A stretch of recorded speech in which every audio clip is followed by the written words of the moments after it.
মা গো মা! জীবনে আর কোনোদিনও আর বাসার মধ্যে এসব শাকসবজি করতে গেলে টমেটো গাছ আর লাগাইতাম না। টমেটো গাছ লাগাইতাম না বলতে এই দেশি টমেটো গাছ আর জীবনেও লাগাইতাম না। এডি এত বাজে খাইতে, বাজে বলতে এত সুয়ার সুয়া, এডি কোনো মানষে খাইতেও হারে না।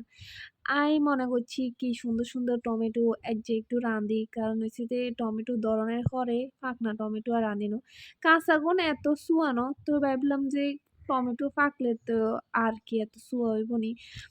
এরপরে কিছু টমেটো লইলাম। টমেটো তো হঁচিগুলি হরি যায় কিন্তু খাইতে হারি না। কারণ হইছে যে এত কিছু খাওন যায় না। এত জিনিস কেমনে ২ জন মানুষ খাইতে পারে। তো ভাবলাম যে থাক আর যে কোকা টমেটো লই। টমেটো দিয়ে একটা নিউ স্টাইলে হইছে যে এই ভর্তার মতো বানামু আরি। হেডিরে দেখতে এক্কারে বারবিকিউর মতো করি শিকের মধ্যে ঢুকাই লইতে আসি। কি যে সুন্দর লাগতেছে মানে অ্যাস্থেটিক ভাবে রেসিপিটা বানাইতাম লইছি। আর রেসিপির লাস্টে দিয়ে কি হইছে হেডা একটু অন্যেরা ধৈর্য সহকারে চাইতে থাকেন। পরে বুঝবেন মজাটা কোন জায়গাত।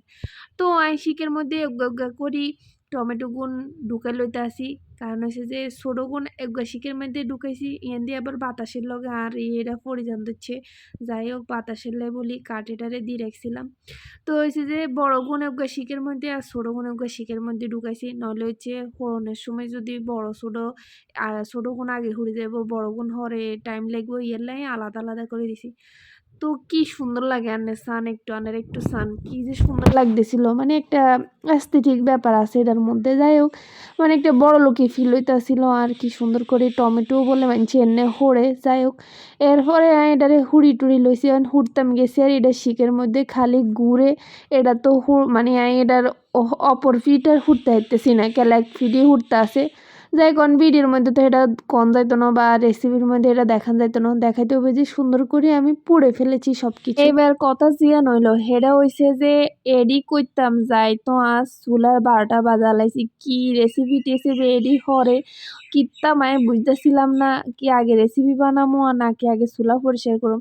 যাই হোক আর অশান্তি লাগতাছিল আগে চুলাই পরিষ্কার করছি হরে রেসিপি দেন চুলা টুলা পরিষ্কার করি এবার চলে আইছি টমেটোর ভর্তা বানানোর লাই।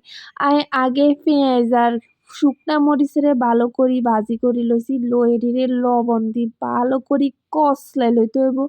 তারপরে হইছে যে টমেটোর যে চামড়াটি আছে এডিরে উড়া লাইতে হইব। ইচ্ছান টমেটোটি জন মতলানি দিছি এটা তো এরম জল বাইরেছে তারপরে কিরম ভিজা ভিজা হয়ে রয়েছে মানে এটা আর দেখতে ভাল লাগতেছে না। এটার কি খামো আরে এটারে কিচ্ছি এটারে তো খাইতে হইব মানে এটার একটা ব্যবস্থা করতে হবে একটা গতি করতে হবে। এটারে হরে আমি আবার চুলার মধ্যে দিই এটারে টানাই শুকনা শুকনা করি এটার মধ্যে একটু চিনি দিয়ে চাটনির মতো বানাই সারা লাইছি।